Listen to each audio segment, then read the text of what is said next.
আসসালামু আলাইকুম এভরিওয়ান, কেমন আছেন আপনারা? বিএস ব্লগ থেকে আপনাদের প্রতি দোয়া ভালোবাসা রইল। আমরা দেখতেছি এই যে বিল্ডিংটা আছে না, কিছুদিন আগে 1 মাস আগে কাজ কমপ্লিট হয়েছে, 1-1.5 মাস আগে।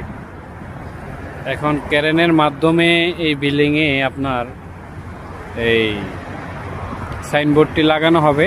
এটা হলো সৌদি আরবের সরকারি কিছু আইন আর কি। আপনার বিল্ডিং যদি পরিত্যক্ত থাকে, যদি বিল্ডিংয়ে কোনো লোক থাকে না, পড়ে রয়েছে পুরাতন, ওটা তো সাইনবোর্ড লাগায় রাখতে হইব, এবং নতুন যে বিল্ডিং ওটা তো সাইনবোর্ড লাগায় রাখতে হইব। অর্থাৎ যেটা নতুন ওটা তো সাইনবোর্ড লাগাই দিব, এবং যেটা পুরাতন ওটার মধ্যে সাইনবোর্ড লাগায় রাখতে হইব। তো এই অবস্থা দেখেন, ক্রেনের মাধ্যমে একবারে উপরে উঠাই লাইছে, উপরে উঠাইয়া এখন এটা লাগাইব। বন্ধুরা, বিএস ব্লগ থেকে আপনাদেরকে স্বাগতম, আপনাদের প্রতি দোয়া ভালোবাসা রইল। আপনারা যদি আমার এই চ্যানেলটিতে নতুন হয়ে থাকেন তাহলে অবশ্যই সাবস্ক্রাইব করে দিবেন, ভালোবাসা দিয়ে পাশে থাকবেন। দেখেন এই হলো পুরো সিটি।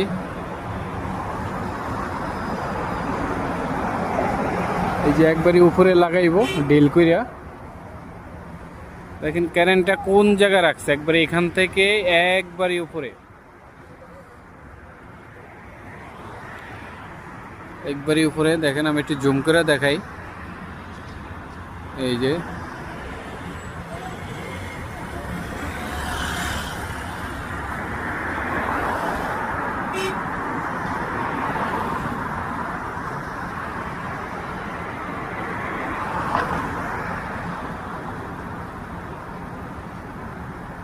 দেখেন,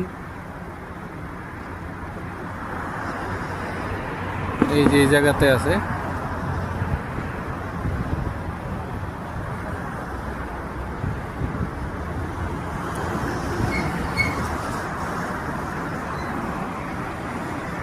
এখানে মনে করেন কারেন্টের মাধ্যমে ড্রিল দিয়ে আর সুন্দর করে এটা লাগাইব। দেখেন একেবারে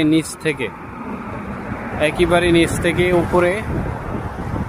অনেক সময় এখান থেকে ভুলের কারণে সাইনবোর্ড সুইচটা নিচে পড়ে যায়, এবং অনেক প্রবাসীরা ভুলের কারণে পড়ে যায় নিচে, পরে অনেক সময় অনেক প্রবাসী মারাও যায়। বন্ধুরা, আবারও বলতেছি, বিএস ব্লগটা আপনাদের জন্য। যদি ভালো লাগে ভিডিওটা অবশ্যই একটা সাবস্ক্রাইব করে দিবেন, কারণ আমার এই ব্লগ থেকে